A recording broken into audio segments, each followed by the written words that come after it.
Karibu sana kwa mara nyingine tena kwenye YouTube channel yetu ya wauzaji.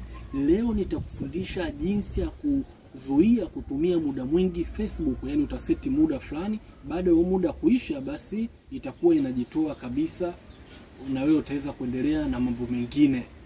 Moja kwa moja unagusa hapa. Hii itakusaidia kumanage muda wako na kupunguza kiwango cha muda unaotumia Facebook. Baada hapo utaingia kwenye setting. Baada ya kuingia kwenye setting utapandisha juu, utaingia sehemu pameandikwa your time on Facebook. Baada ya kubonyeza hapo utabonyeza sehemu pameandikwa manage your time. Nadhani utaona see tools. Basi utabonyeza neno see tools. Baada hapo kwenye quit mode utabonyeza kwenye quiet mode, utabonyeza hapo kuwasha.